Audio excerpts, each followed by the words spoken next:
வாசிப்போமாக. பிலிப்பியர் 2ஆம் அதிகாரம், புதிய ஏற்பாடு 271 பக்கம். ஆதலால் கிறிஸ்துவுக்குள் யாதொரு ஆறுதலும், அன்பினாலே யாதொரு தேறுதலும், ஆவியின் யாதொரு ஐக்கியமும், யாதொரு உருக்கமான பற்றுமும் இரக்கங்களும் உண்டானால்,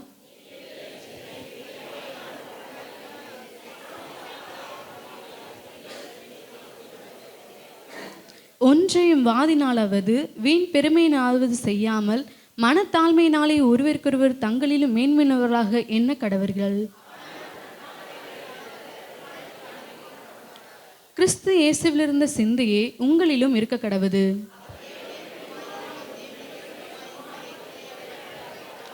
தம்மை தாமே வெறுமையாக்கி அடிமையின் ரூபம் எடுத்து மனுஷர் சாயலானார்.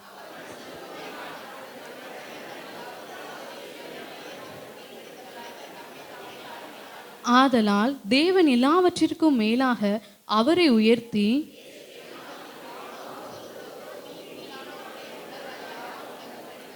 பிதாவாகிய தேவனுக்கும் மகிமையாக இயேசு கிறிஸ்து கர்த்தரென்று நாவுகள் யாவும் அறிக்கை பண்ணும்படிக்கும் எல்லா நாமத்திற்கும் மேலான நாமத்தை அவருக்கு தந்திரினார்.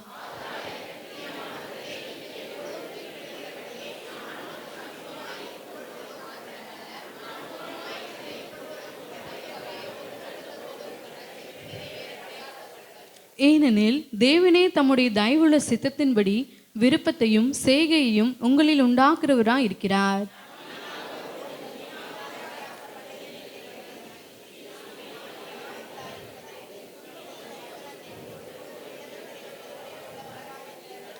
கோணலும் மாறுபாடுமான சந்ததியின் நடுவிலே குற்றமற்றவர்களும் கபடற்றவர்களும் தேவனுடைய மாசற்ற பிள்ளைகளுமாய் இருக்கும்படிக்கு, மேலும் உங்கள் விசுவாசமாகிய பலியின் மேலும் ஊழியத்தின் மேலும் நான் வார்க்கப்பட்டு போனாலும் நான் மகிழ்ந்து உங்கள் அனைவருடன் கூட சந்தோஷப்படுவேன். அன்றியும் நானும் உங்கள் செய்திகளை அறிந்து மனத்தேர்தல் அடையும்படிக்கு சீக்கிரமாய் தீமோத்தேயுவை உங்களிடத்தில் அனுப்பலாம் என்று கர்த்தராகிய இயேசுவுக்குள் நம்பிக்கை இருக்கிறேன்.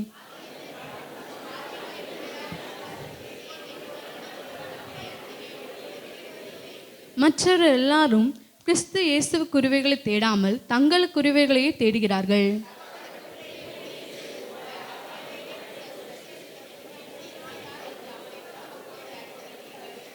ஆகையால் என் காரியங்கள் இன்னபடி நடக்கும் என்று நான் அறிந்தவுடனே அவனை அனுப்பலாம் என்று நினைத்திருக்கிறேன். மேலும் என் சகோதரனும் உடன் வேலையாலும் உடன் சேவகனும் உங்கள் ஸ்தானாதிபதியும் என் குறைச்சலுக்கு உதவி செய்தவனுமான எப்பாப்ராத்துவை உங்களிடத்தில் அனுப்ப வேண்டும் என்று எண்ணினேன்.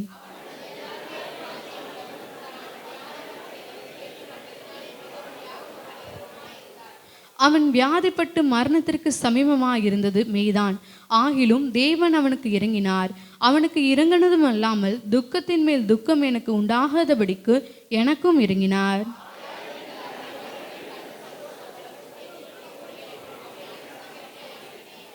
ஆனபடியினாலே நீங்கள் கர்த்தருக்குள் மிகுந்த சந்தோஷத்தோடு அவனை ஏற்றுக்கொண்டு இப்படிப்பட்டவர்களாக கனமாய் எண்ணுங்கள். சேர்ந்து வாசிப்போம்.